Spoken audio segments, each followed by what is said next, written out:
总算回来了，走的时候怎么不跟我说一声啊？啊，我当时太心急了，就来不及跟你打招呼。咱们进去吧。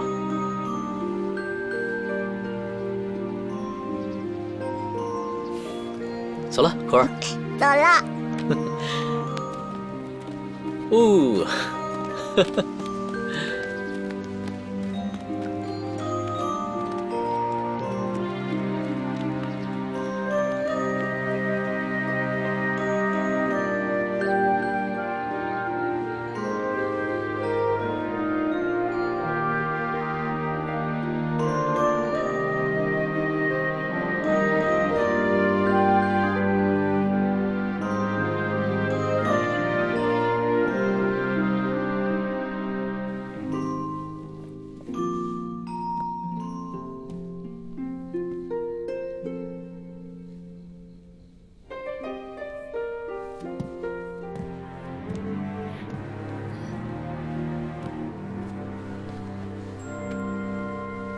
东郎不是答应过我，今天晚上去静瑶那边看看吗？我看他因为你一声不吭就去了洛阳，心里还难受着呢。我们分开这么久的时间，你就当真不想和我在一起？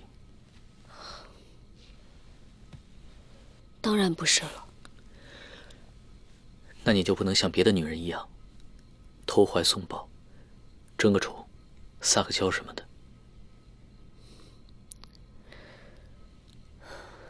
东郎，我还是觉得你今天晚上过去比较好。罢了，你若是想把我赶到别人那里去，那我去就是了。以后我天天都去。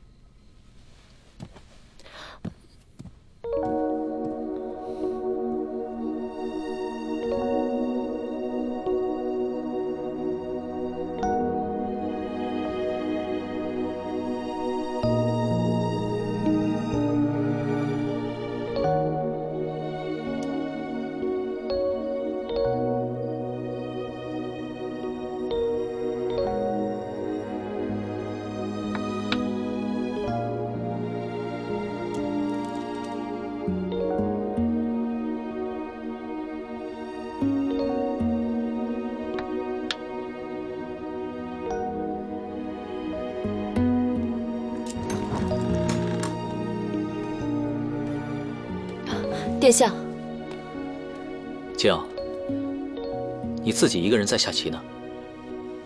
啊，我觉得无聊，就自己跟自己下了。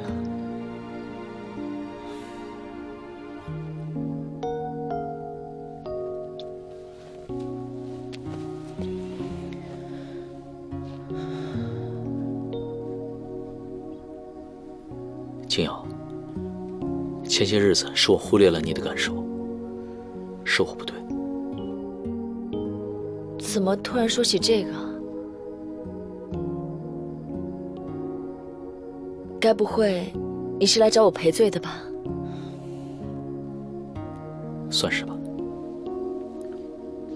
我闹着玩的，你怎么当真了？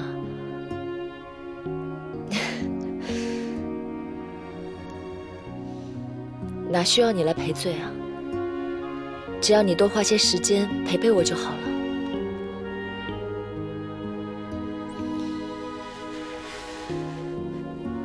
该你了。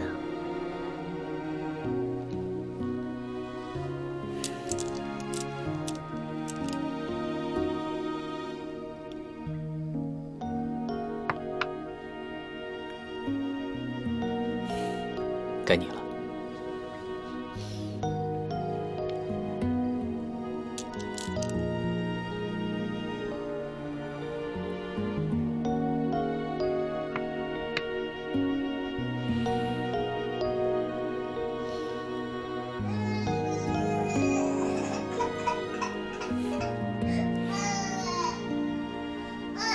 是库尔的哭闹声，一定是做噩梦醒了。没事儿，有乳娘在那里，哄哄她，一会儿就没事了，别担心啊。不行，库可是从未这么哭过。我要去看看。殿下，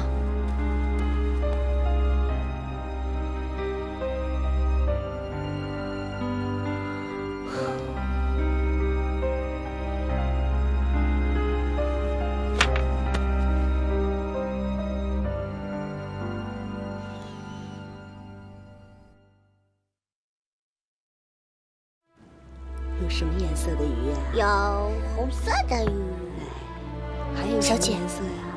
黑的，多吃点。对，就这样。库儿，小心一点儿。还有好多小鱼，我还要喂。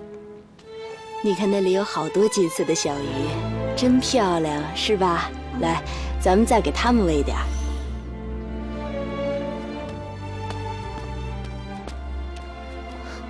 独孤如人，库儿不是病了吗？静瑶，你怎么来了？沈珍珠，你真够卑鄙的。静瑶，是不是有什么误会啊？误会？亏我还听说库儿生病了，想要来看看他。那边真没想到，就这么生龙活虎的病倒。是静瑶，你这话是什么意思？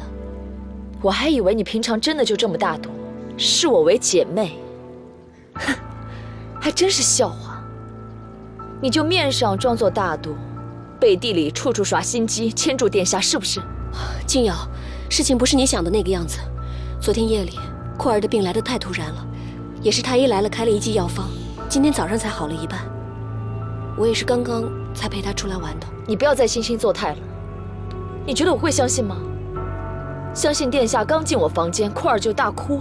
我相信库儿生病了，一天就能好。静瑶，独孤如人，我家小姐说的句句属实。你要是不信，大可去问殿下。只是小姐真心待你，处处替你着想，你居然还说出这样的话。自打我入府以来，就想尽办法将殿下天天留在她房里，这也是为我着想。静瑶，够了，殿下又不在这儿，何必装成这个样子？沈珍珠，我以前叫你一声姐姐，是敬你是殿下的正妃。那你要这么耍弄心机，从今往后，就休怪我对你不客气了。静瑶，小鱼呢？吃饱了吗这？儿，还有小姐，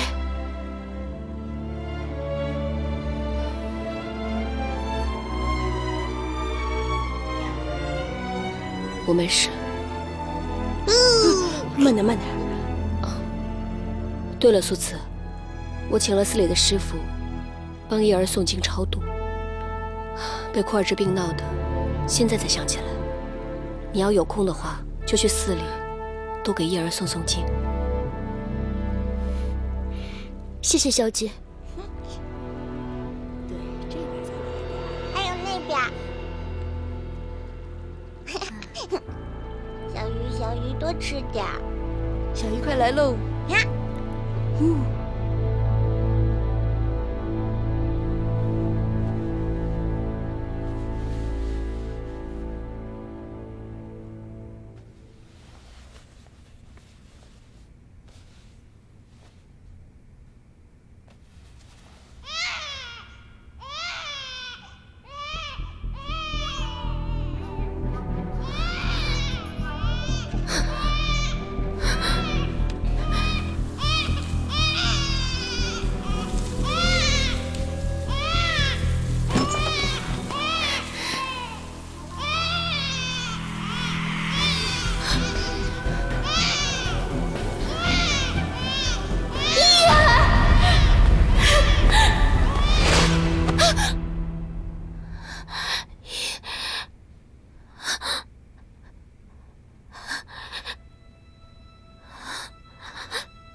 要对不起你。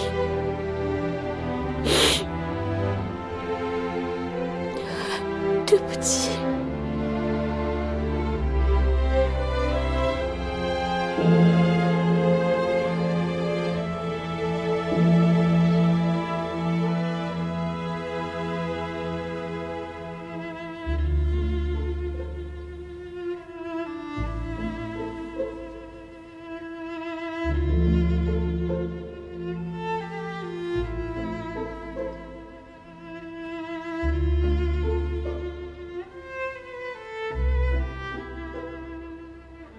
菩萨，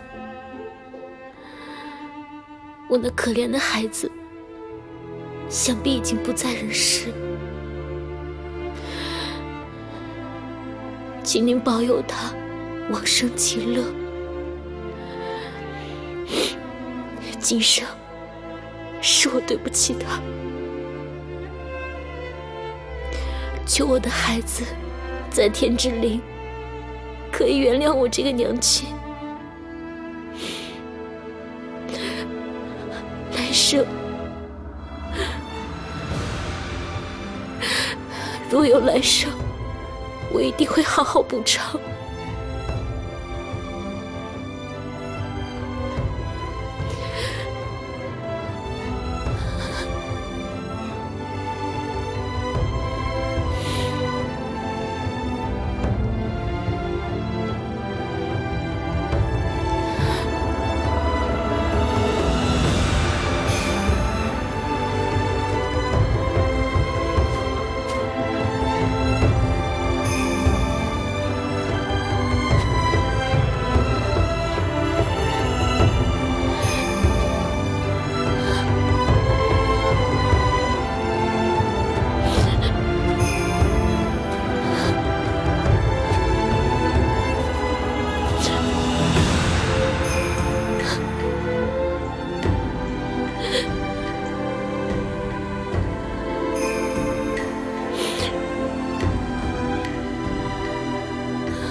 怡儿，娘来陪你了。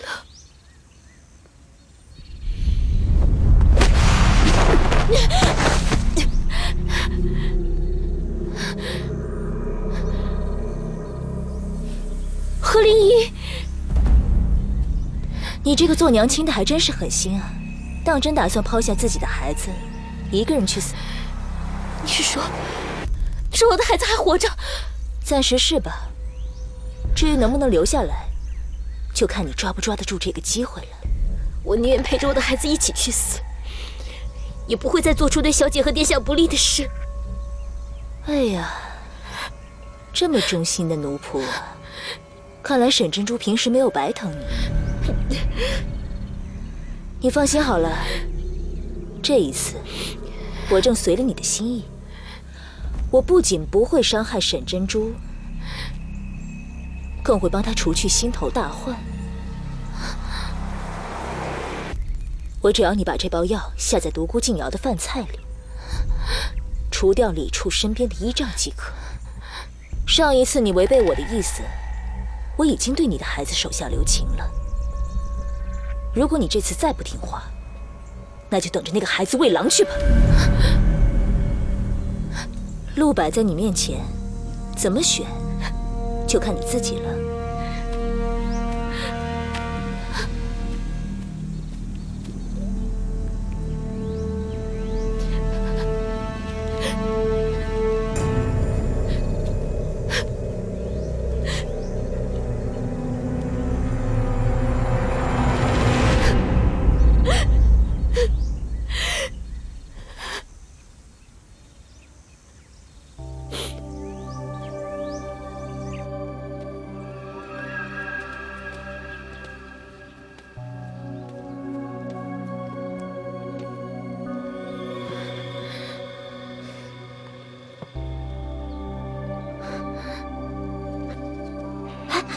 素瓷姐姐，你来做什么呀？我来拿点东西啊。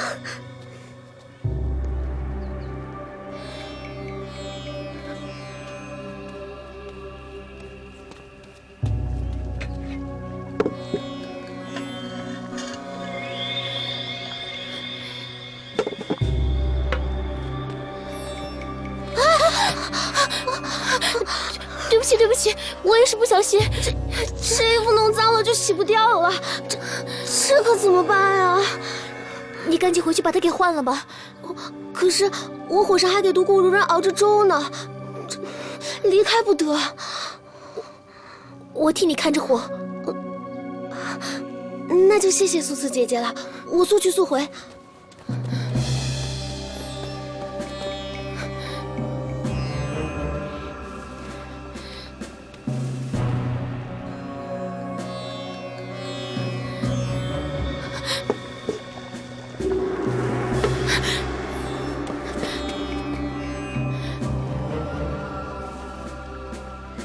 不行，我不能再不顾一儿。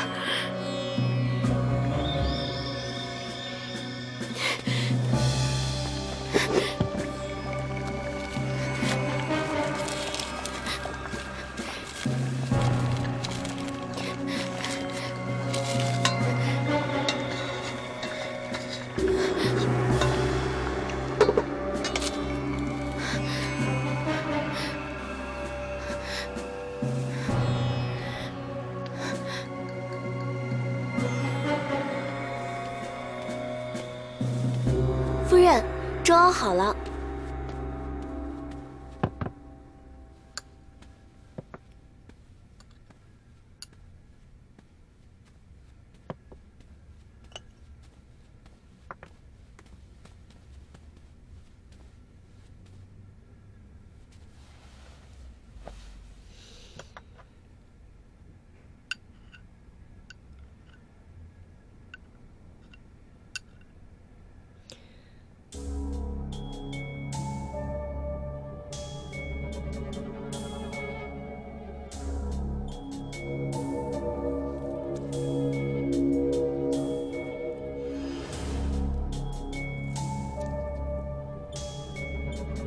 夫人，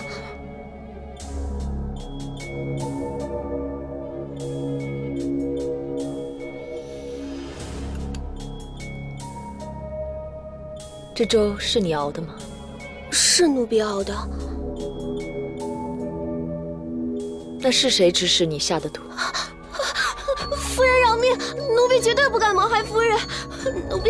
奴婢什么都不知道，更没有下毒。粥是你熬的，也是你送来的。那你告诉我，这毒是哪儿来的？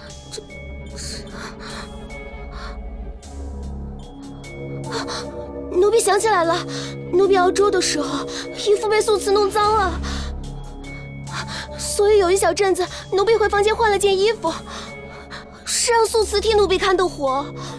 素瓷？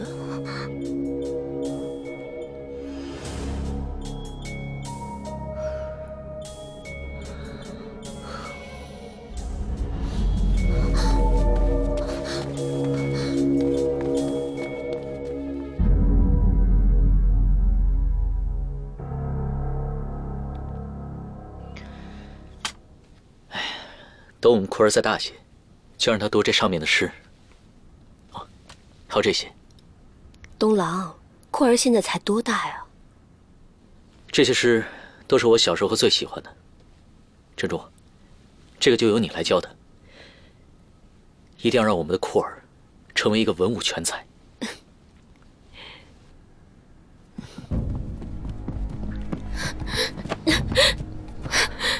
素瓷。你这是干什么呀？殿下不如自己问问素瓷，看她做了什么。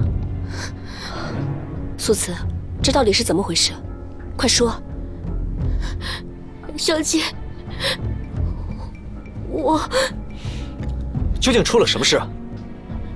殿下，素慈在独孤如人的粥里下毒，想要谋害独孤如人，请殿下为夫人做主啊！素慈绝不会这么做的，这其中肯定有误会。素慈，你快说呀！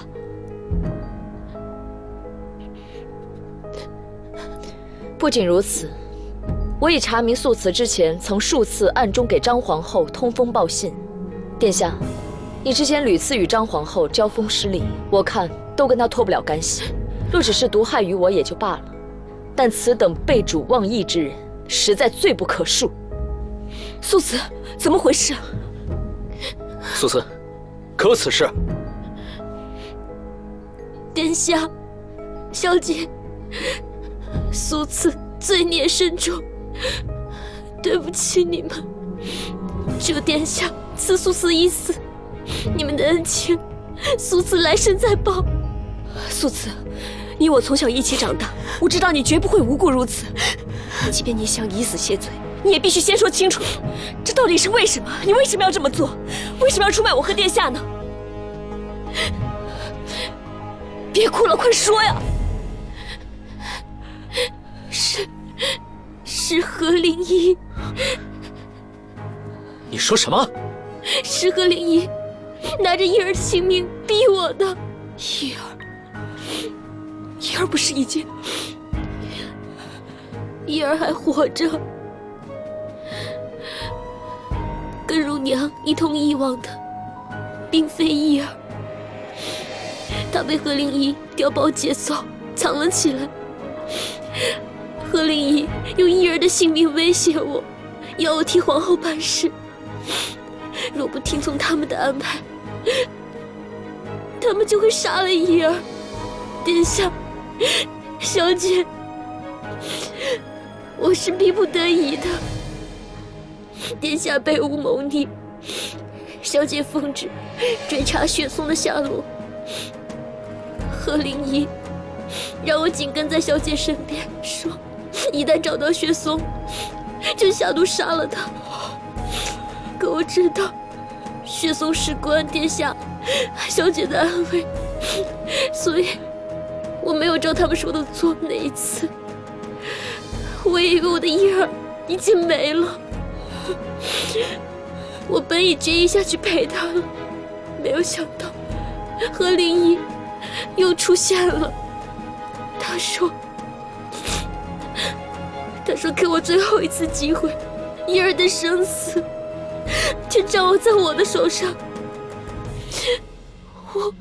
我不能，我没有办法再放弃依儿一次。依儿毕竟是我的亲生骨肉，我不能眼睁睁地看着她去死。素慈，你怎么不早告诉我们呢？我不敢，我怕他们会对依儿不利。这张氏实在可恨，那何灵依竟然一次次的金蝉脱壳，祸害无穷。素慈，你好糊涂呀！这么大的事情你不来与我们商量，偏去信那不择手段之人。我错了，素慈，对不起小姐，对不起殿下，对不起独孤如人。素慈只求一死。景瑶，杜郎，素慈确实犯了大错，但是她确实是为了依儿，依儿也是为了库儿才受这份罪。我知道论处，素慈当是死罪，可是看在依儿的份上，看在素慈救子心切的份上，杜郎，求你免了素慈的死罪吧。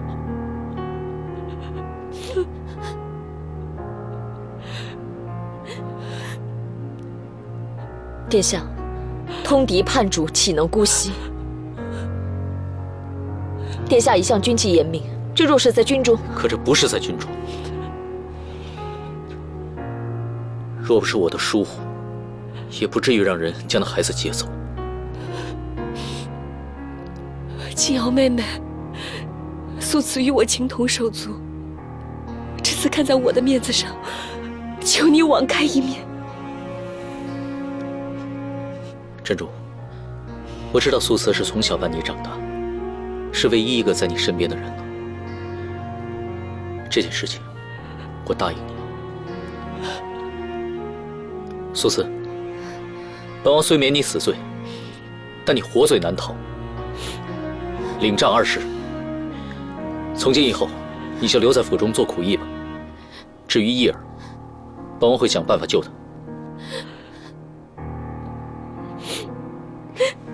多谢殿下。殿下，你好像忘了，今日我才是被害的人。若不是我无意发现了粥里有毒，说不定现在我早已命丧黄泉了。你却不闻不问，甚至连处死沈珍珠一个下人你都不愿意。打一打，罚一罚，就这么算了。殿下，你究竟有没有把我当做你的妃子啊？静瑶妹妹，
静瑶妹妹，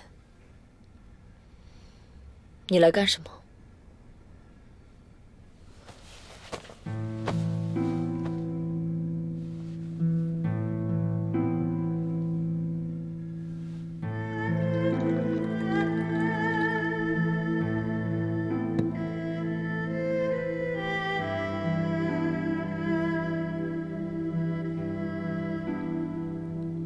我知道今日之事非同小可，苏慈犯下之过，无可辩解，所以只能来向你赔罪，希望能够获得你的谅解。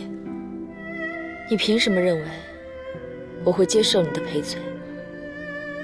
只要妹妹肯原谅，让我做什么我都愿意。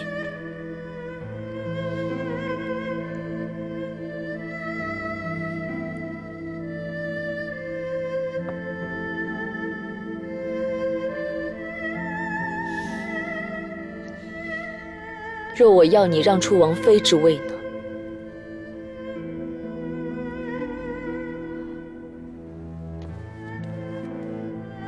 不肯是吗？刚刚还说为了让我原谅你，做什么都愿意，果然不过是说说罢了。就像之前你还说愿意成全我和殿下一样，你就是一个虚伪自私到极点的女人。我过去还以为你真心实意想帮我，原来你不过是需要一个在你身边陪衬你跟殿下恩爱的人。静瑶妹妹，到底是为什么让你对我产生了这么大的误会？加入府中这些日子，我算是看明白了，你之所以愿意让我入府，不过是因为你知道你有的是办法要殿下心中只爱你只疼你一个。从头至尾你就想霸占着殿下，根本不想让他对我有1分2分的青睐。我从来没有过这个意思，可能我和殿下是少时夫妻，会更加亲密一些。可是如果妹妹陪伴殿下时日更长一些，还要多久？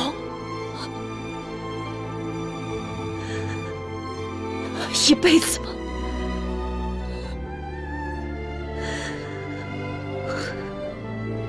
王妃之位，你到底让不让？你若不肯让，趁早给我滚开！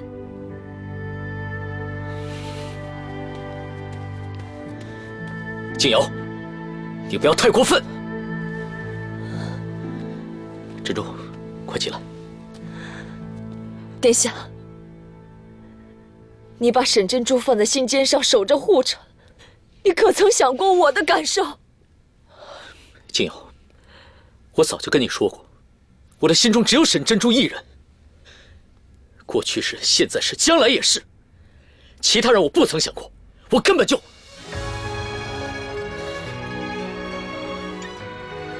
我仍然会尊重你，视你为家人。今日之事，终归是我的决定，我向你赔罪。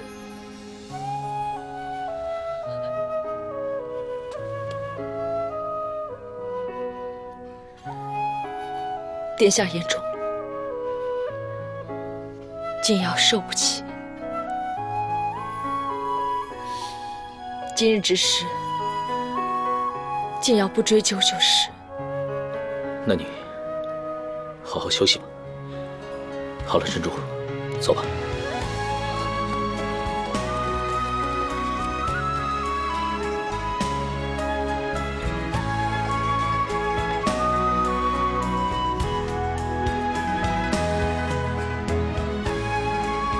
殿下，是你逼我的。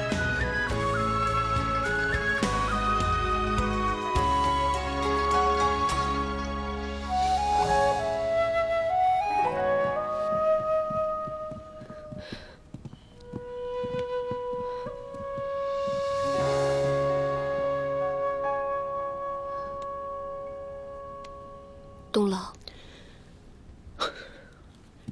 今天如果不是我过去了，你会如何？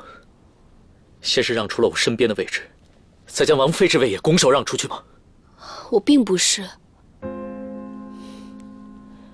只是因为静瑶今天确实是因为素瓷差点中毒遇害，我心中难安，只是想求得她的原谅而已。素瓷的死罪是我设的，静瑶心中如果难过委屈，尽可以让她冲着我来。她现在正在气头上，你何必非要凑上前去，让她对着你撒气呢？素瓷今天确实是犯下了大错，但她是我的人，我自然责无旁贷啊。是我对不起静瑶，这个责任应该由我去承担。我并不想躲在你的身后，平白给你增加些压力，让你左右为难。我从来就没有左右为难，在我这里，你永远都是第一位的。为何你偏偏就是不明白，就是不信我？难道我看着你牺牲自己，委曲求全，我心里就会好受吗？珍珠，我是你的夫君，我理应挡在你身前为你遮风挡雨，可你偏偏总是自作主张。若非你向父皇请旨辞婚，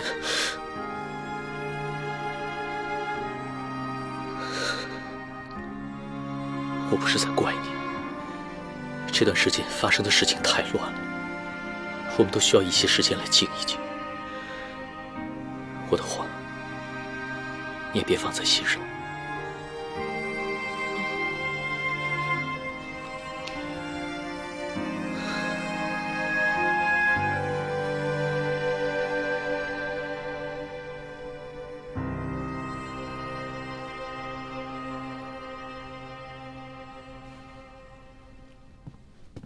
启禀皇后娘娘，楚王到了。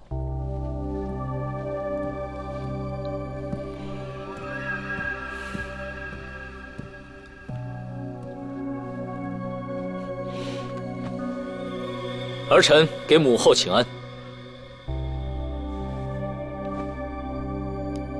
免礼。楚王政务如此繁忙，还有时间来给我请安，真的难得。今日长安有些不安宁。不久前，儿臣府上素瓷之子伊儿遭人掳劫，至今下落不明，歹人猖獗。儿臣记挂母后安危，所以专程来提醒母后。亏你心里常常记挂着我，没想到啊，竟有如此胆大妄为之人。是，那人还利用伊儿要挟素瓷，做了很多见不得光的事情。待儿臣找到义儿，找到那些歹人的罪证，一定将他们之前做过的那些龌龊阿杂、丧尽天良之事昭彰天下，让他们碎尸万段。碎尸万段才好。那就要看楚王你的本事了。那母后尽可等着便是。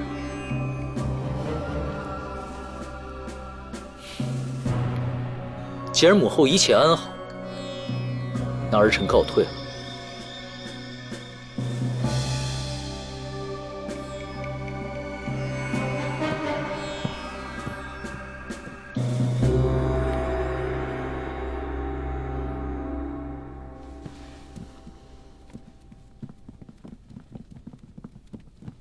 出来吧。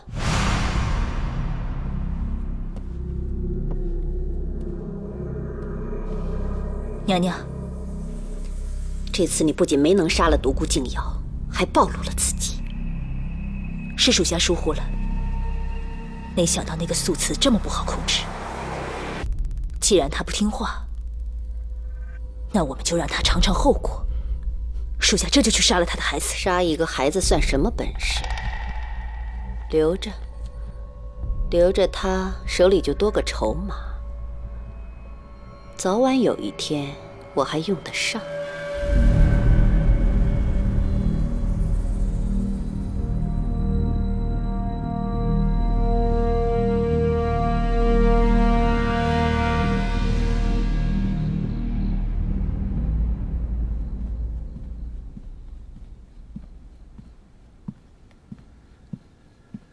殿下，这么晚还在忙？我给殿下泡了点我家乡的茶，清神解乏的。静瑶，你不生气了？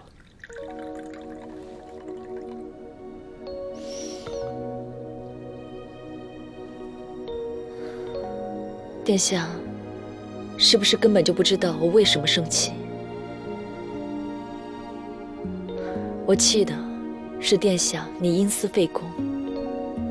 正所谓国有国法，家有家规。殿下今日因为亲后王妃庇护了一个背信弃义的下人，他日殿下坐登高位，亦会为类似的缘由轻易放过一个作奸乱国的佞臣。殿下可想过后果？静瑶，咱们先不说这事好吗？只是家事不可同日而语，我有我的分寸。我知道这件事让你受委屈了，我会尽力弥补的。对了，前些日子广翠斋来了一个很会做云南菜的厨子，我已经让张德玉把他请到王府里来做了。以后你有什么想吃的家乡菜，尽管吩咐他来做就好了。老殿下费心了，往后殿下不想听的话，我不说就是了。那我一茶带酒敬过殿下，我们就将前世翻过吧。好。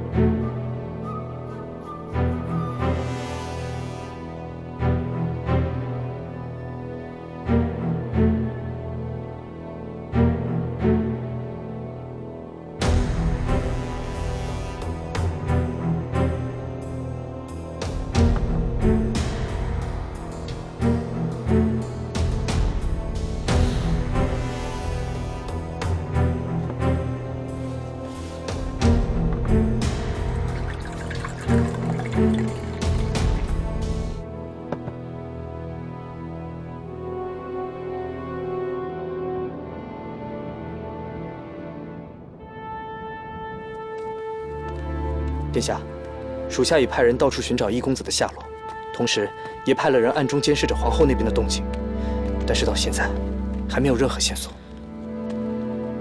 继续查。素慈说过，那孩子被放置在城外的某处，专门有人照看着。如今素慈已经被暴露，那孩子，他们大有可能就置之不理了。咱们犯不着费功夫再出城去杀了，就沿着素慈给的线索继续查吧。是。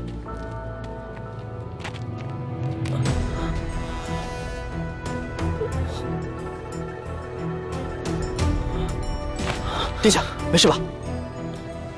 没事，只是晚上没有休息好。是。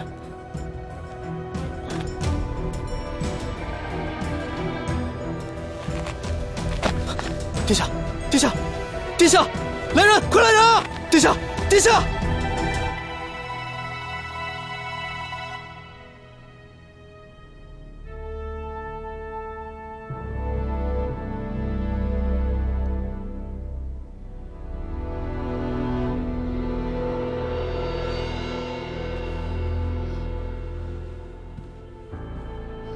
太医，殿下怎么样了？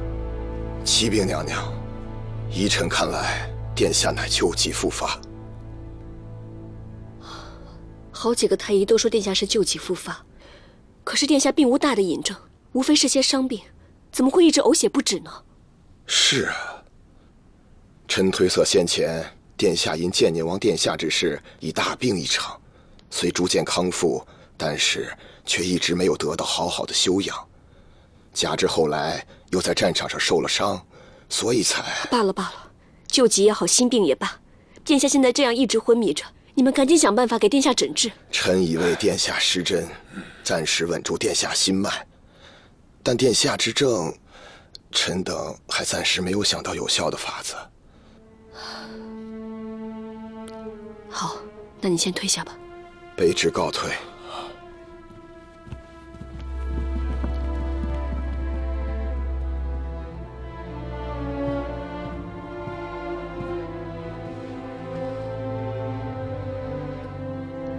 东郎，你可不能有事啊！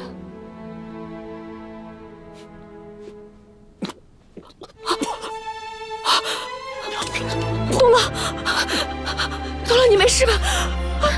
殿下，东郎，殿下，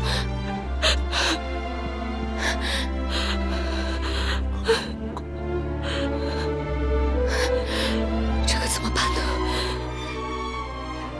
灵芝，傅生义在。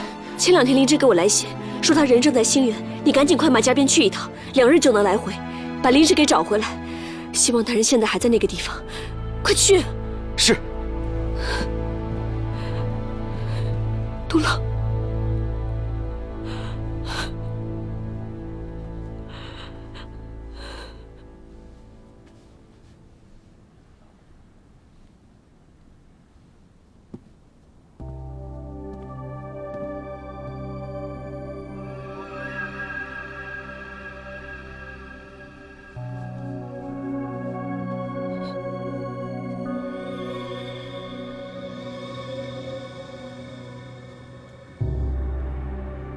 李处重病不起。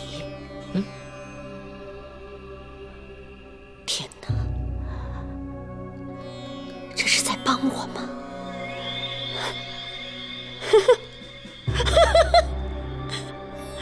据儿臣所知，这回几位太医都已束手无策。正好，这次让他自生自灭，省得我们自己动手了。不，这么关键的时候，我们怎么能什么都不做呢？得帮帮他才是啊。那母后的意思是？军中怎能一日没有主帅？希儿，你身为亲王，在这么关键的时刻，怎么也得帮帮你的皇兄，好好照看军中事务才是。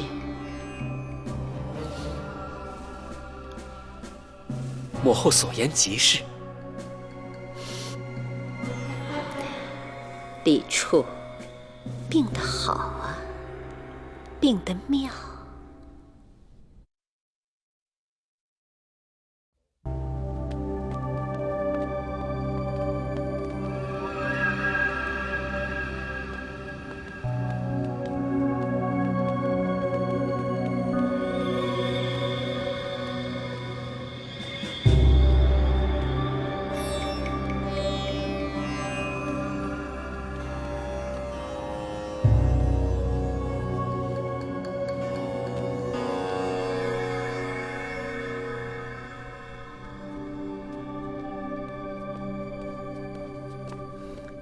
小姐，殿下的药熬好了，可这药根本不见起效，殿下还是一直昏迷不醒。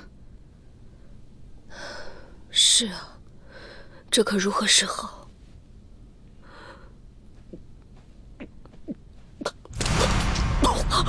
东郎，东郎，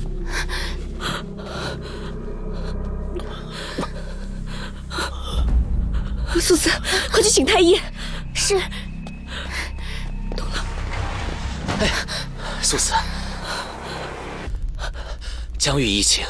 张公公，娘娘，陛下知道咱们殿下得了重疾，特地派江御医来为殿下诊治。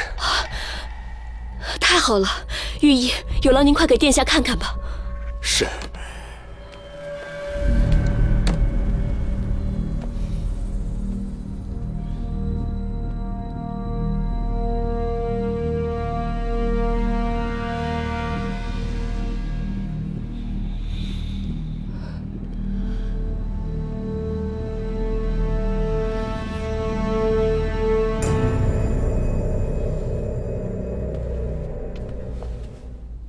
娘娘，殿下的病确实古怪，臣也瞧过太医署给殿下的医诊记录。再看殿下这症状，倒是像极了臣在一本偏杂医书上看到的一种毒，叫云南蛊毒。云南蛊毒啊，娘娘莫怪，臣只是觉得像，但是医书上对他的记载也不是很详尽，所以臣不敢断言。御医，那到底有没有办法能够治好殿下？可这病因不明，臣实在无法对症下药，臣只能是调着方子，尽量试一试。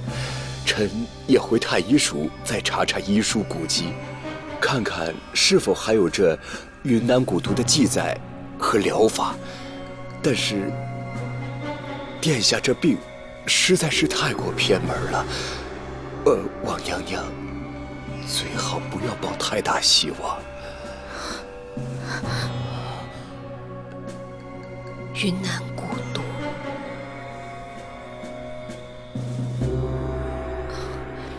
御医，那既然您也无法确定病因到底是不是那云南蛊毒，若是陛下问起的话，还有劳您不要跟陛下提起此事，以免陛下过于忧心。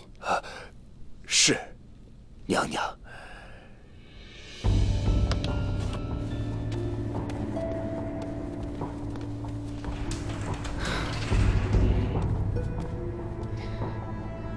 小姐，为何要向御医、向陛下瞒下殿下的病因？殿下若真是中了蛊毒，那必是有人要加害殿下呀。那云南蛊毒，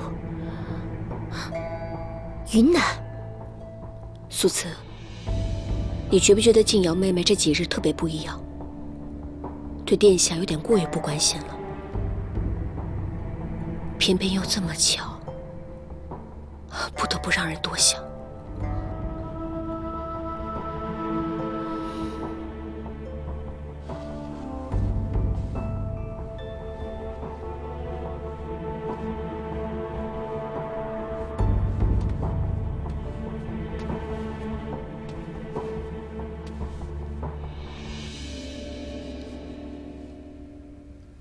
静瑶，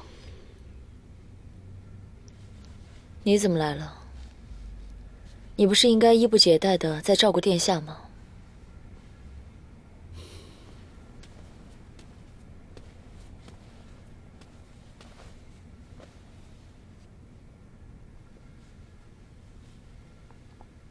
我见妹妹这几日都不曾探望过殿下，觉得不似妹妹的性情。担心妹妹这边是不是有什么事情？殿下身边有王妃在，便足矣。我在与不在，还重要吗？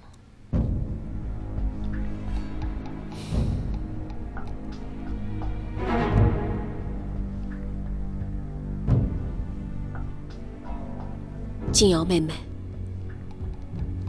你可知东郎此番并非救急复发，而是中毒。哦，看妹妹的神情，似乎一点也不意外。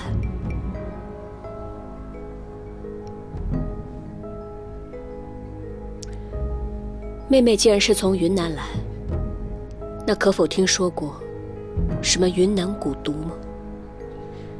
姐姐不必再绕圈子了。殿下中的是我独孤家独有的奇毒，我当然清楚。果然是你，你为什么要这么做？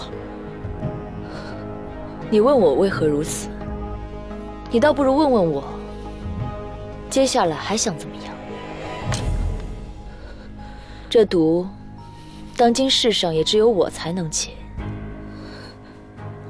若3日之内殿下再不服下解药，蛊毒将会沁入心脉，到时候就是一个手脚瘫软无力的废人了。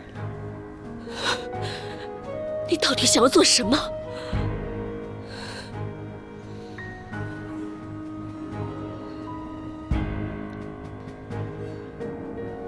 我要你离开殿下，并且今生今世再也不会出现在殿下面前。不可能，我是不会离开东廊的。只要你答应，我即刻就将解药给殿下送去。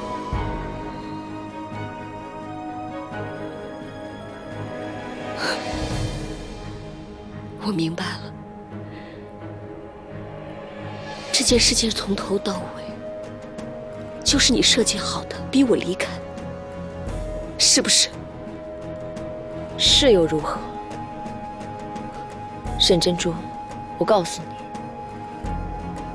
我爱殿下，所以我绝不甘心一生只做他身边的一颗棋子，一个符号。但只要你在，殿下的全部心思只会放在你身上，而且让你离开殿下，不仅是为了我自己，更是为了殿下的宏图大业。这分明就是你为自己的私欲而出此卑鄙手段，休要说得如此冠冕堂皇。你应该清楚，殿下现在是最有机会继承大唐的人，是大唐的未来。现在的他应该倾尽全力去实现他的雄心壮志，而不是把心思放在儿女私情上。谁说若要为帝王爷，心中就不能有情？在我看来，一个心中有爱的帝王，远比一个冷酷无情的帝王更懂得仁爱百姓，更配拥有天下。也正是因为如此，才让东廊远远不同于那些狼子野心，只懂得追逐权力的人。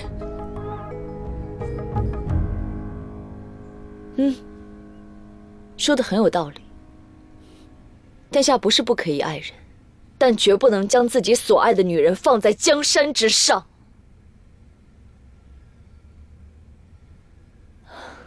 自从我来到他的身边，他为你做的数次决断，不但令我伤心，更令我失望。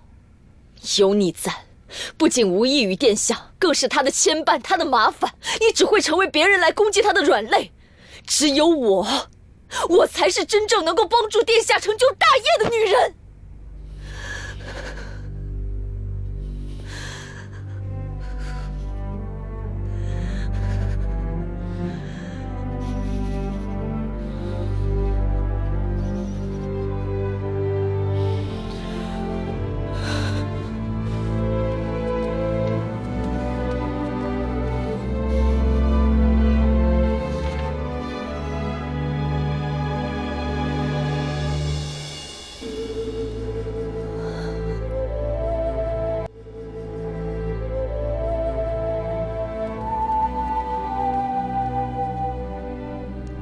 东郎，我曾经答应过你，无论如何，再也不会离开你。可是现在我该怎么办呢？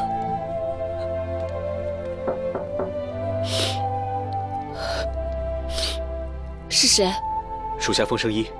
风大人，快进来。娘娘，慕容小姐已经不在星远了，10日前她动身去了别处，没有人知道她去了哪儿。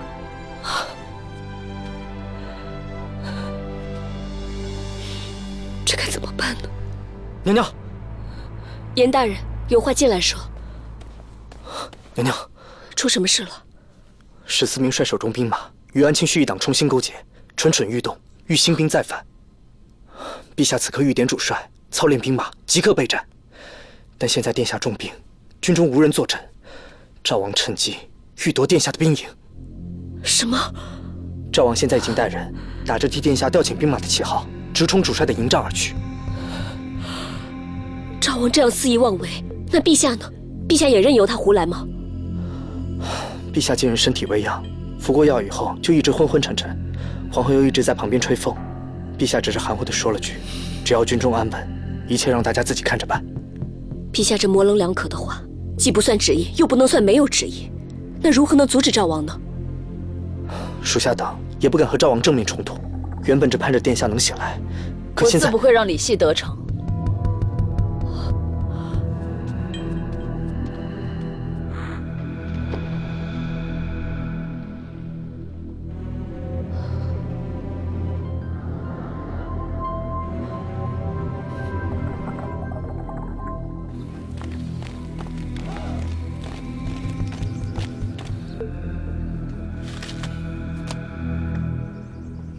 楚王病重，军中无帅，本王身为亲王，暂时接管军中事务，尔等有何异议？如今楚王虽不在军中，殿下若要掌领全军，可有陛下之意？可只有御赐帅印。本王有陛下口谕，帅印，父皇自然会交给本王的。恕末将等不能从命。不服军令者，统统给本王拿下！我看谁敢动！江将军，王嫂，你这是何意？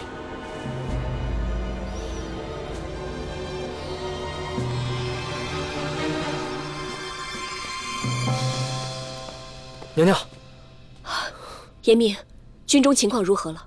娘娘放心，独孤如人以副帅的身份带领独孤家军前往压阵，暂时逼退了赵王。估计赵王一时半会儿不敢轻易再犯。太好了，这次幸好有独孤如人在，不然若让赵王真正执掌了大军，日后殿下的局面必会十分被动，皇后一党也会更加肆无忌惮地对付殿下。更重要的是，若是我大唐的军队落入这帮人手中，江山恐怕都要不保了。是啊，幸好有金瑶在，我是一点也帮不上殿下的忙。属下告退。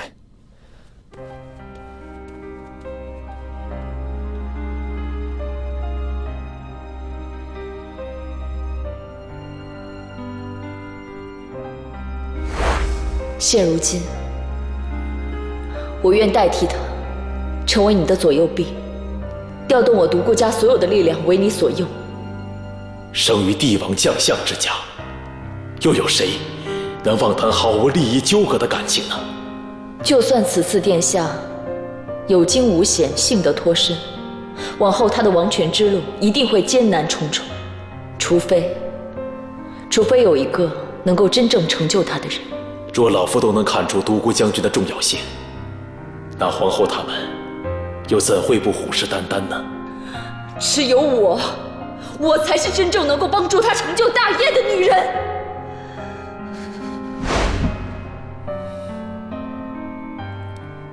东郎，恐怕我这次又要自作主张了。你醒来可不要生气，我绝对不能让你有事。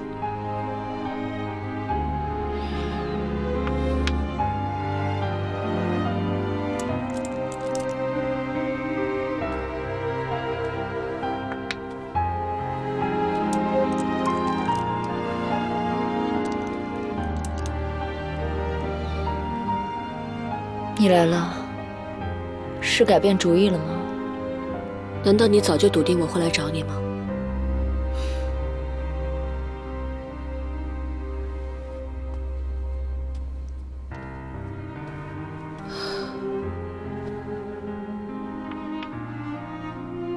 你说的没错，只有你才是那个能助东郎完成大业的人，而我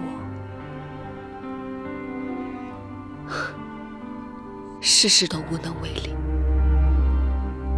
我现在唯一能做的，就是让他完完整整的，不受任何伤害的醒来。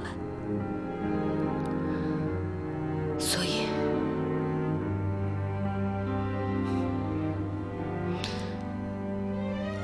我答应你的条件。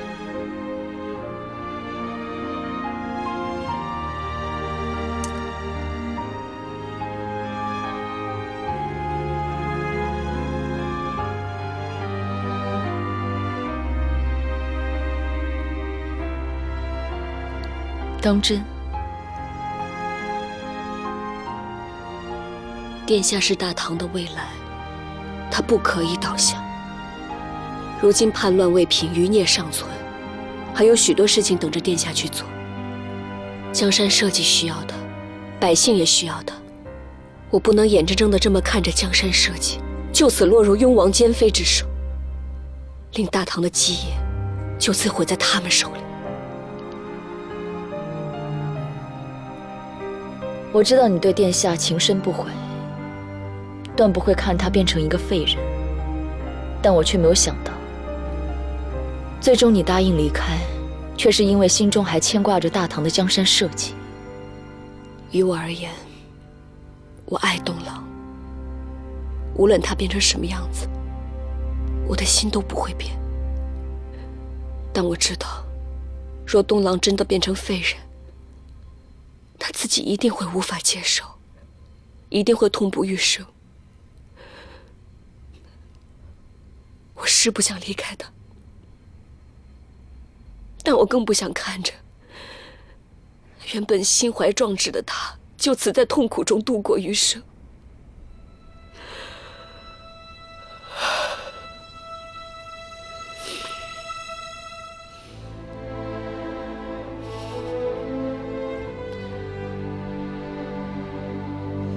我会如你所愿，离开殿下，但你也要遵守承诺，把解药给我。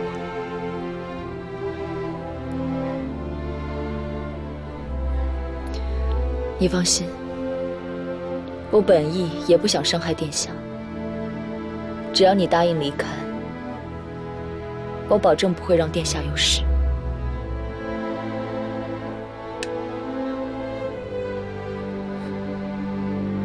这颗解药，你给殿下服下，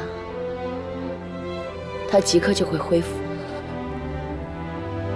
但仅服用这一颗，体内的毒素不会完全清除。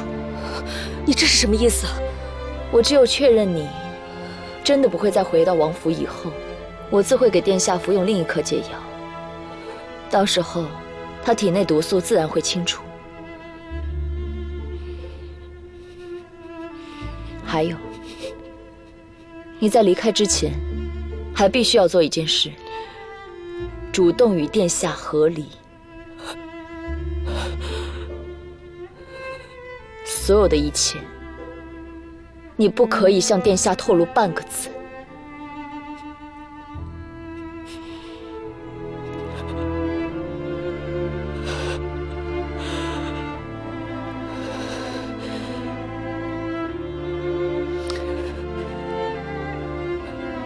好，我答应你。你现在可以给我解药了吗？你发誓？好，我发誓。但是如果要让我在成全自己和成全东郎之间做出选择，我自然不顾一切要成全东郎。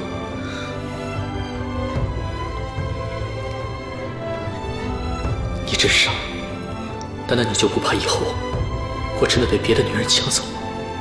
只要东郎一切都好，我什么都不怕。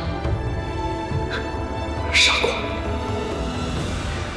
告诉你，我绝对不会让别人把我从你身边抢走。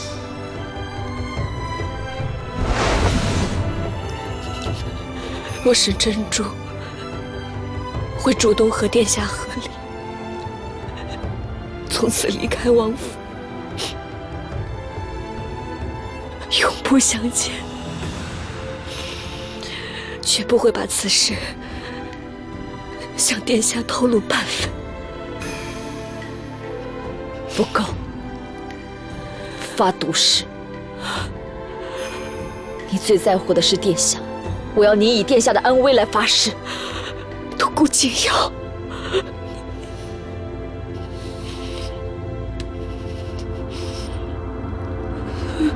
我说，如果我有违此事，殿下就会一直伤不得愈。现在你信了吗？